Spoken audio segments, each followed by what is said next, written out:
A. It's double gulp. I just made a poor financial decision. Why is that?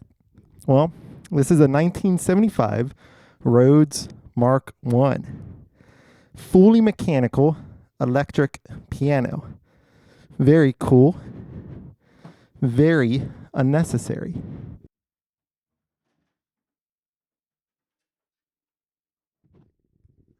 Why is it unnecessary? Well, because they make VST, virtual instruments of these. However, the feel of playing a real one and being able to tinker on a piece of history is too much for me to not want. What does it sound like? Glad you asked.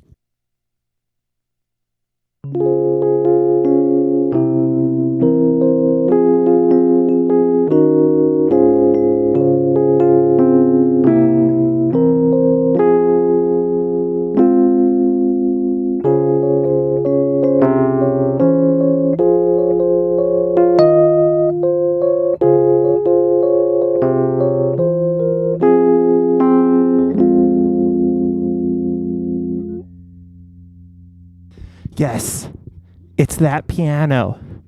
It's the one. Well, not the exact one, but you know what I'm talking about. So why was it a bad financial decision? Well, let me show you. Couple issues, couple notes. No audio. Doesn't work. Couple other notes. Clicking bells. Hums. These low notes. They kind of ring on forever. So what am I going to do? I'm going to fix it. Because that's what we do. All right, let's take a look at the bones of this keyboard. Why did I buy it? Well, keys aren't yellowed. They're all flat. The wood's in good condition. And honestly, at first glance, everything looks really, really nice. Hey, wait a second. What's this? You guide me with your counsel, leading me to a glorious destiny. Whom have I in heaven but you? I desire you more than anything on earth. My health may fail, and my spirit may grow weak, but God remains the strength of my heart. He is mine forever. Psalm 73, 24 through 26. Man, that's pretty cool. Okay, now how does this keyboard work? Well, it kind of works like a guitar. These red guys, those are pickups. And right past the pickups, you see a bar there.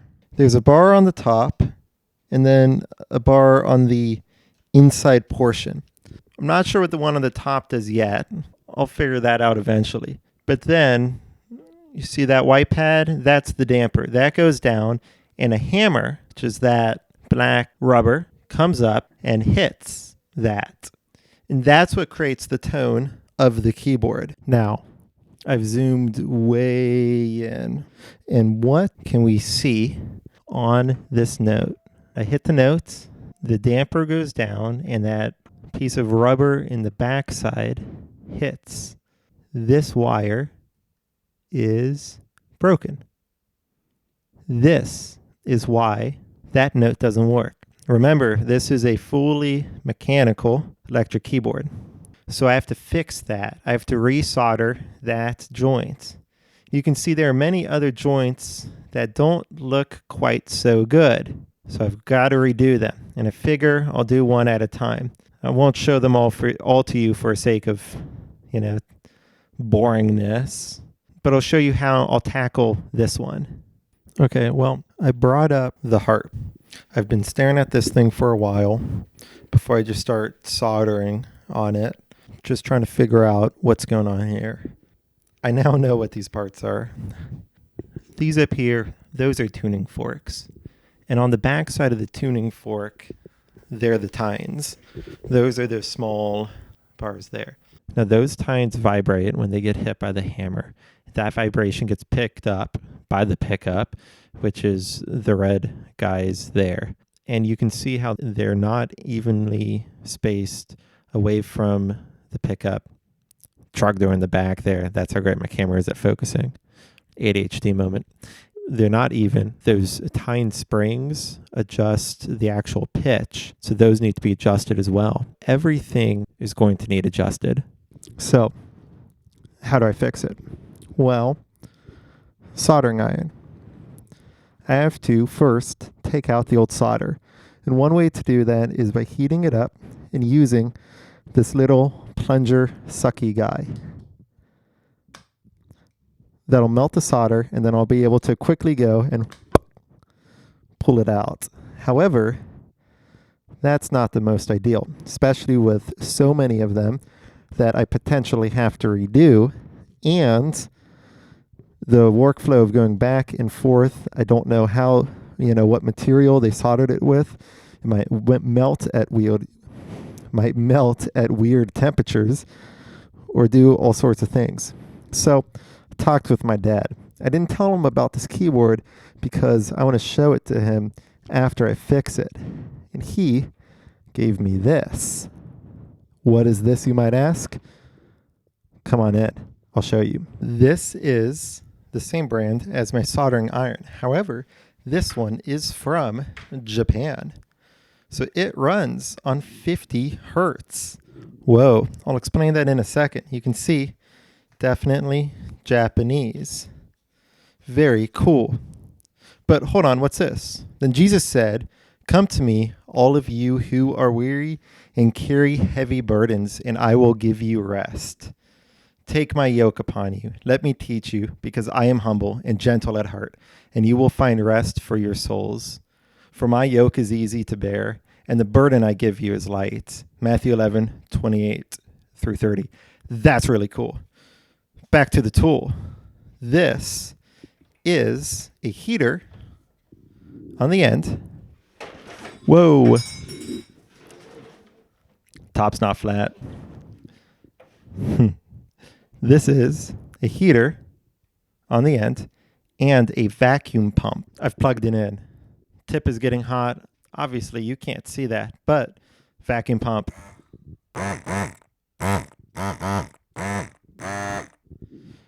My dad gave me one rule. Do not run the pump for more than 5 seconds. Apparently, because it sucks, right, from the tip into the little container there, if you run it a lot while it's hot, that heat will self-destruct this device. I'm very appreciative of him letting me borrow this, so I will be incredibly careful with it. It's time to put the Slurpee in the double gulp cup. I am super impressed with this tool. First time I've ever used it. You can see how quickly it melts the solder, and then I just bop the vacuum and it sucks it right up. Japanese electricity runs on 50 hertz. American electricity runs on 60 hertz, which means the pump runs faster than usual and it heats up a little faster as well. So I've got it on the lowest heat setting and I just blip that pump and it gets a good job. Then I put the wire back. Now, the first thing I do when soldering is applying flux. This is super important because it helps the solder wick in. Now, the solder I'm using is a mix of 63% tin and 37% lead. I used to use a 60-40 mix, but I've not gotten such great results with it. I cut out some footage here with my hand just in the way, but I added a little extra just to make sure it had a solid connection. And you can see that solder joint's pretty good. I'm impressed with this 63-37 solder. Now, I have to adjust every single one of these. There's 73 of them. I'm using the top note as a guide, and some even had the springs on backwards, so I fixed that as well. The dampers took a lot of time. I didn't record most of it. Here's me just pushing up on them, but there's more of a technique than just that. Pickups, I pushed forward. I kept the audio in here because it's funny. All right, before I play, quick recap. What all did I do? I leveled all of the tines to make sure that they were even with the pickup. I moved a couple of the pickups closer to the tines. I bent up a lot of the dampers on the bass notes. I have resoldered that broken connection. First desoldered it, then resoldered it, and everything works.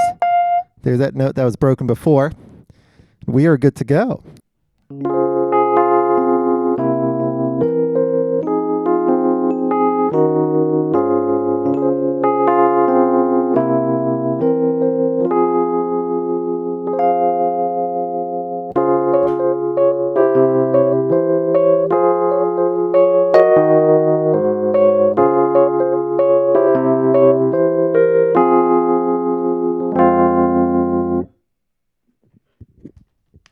Wow, so much better.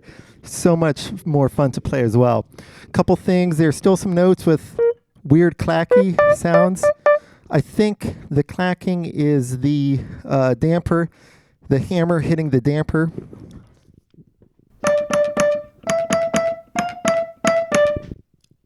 So I need to do that. I mean, I still need to get everything even, but I'm out of time for now. I've done a lot. I need to work on other projects, and I just need to play. So thank you for tuning in. And remember... No way, buddy. No way. You cannot use the double gulp cup for the Slurpee. This right here. This is Slurpee cup.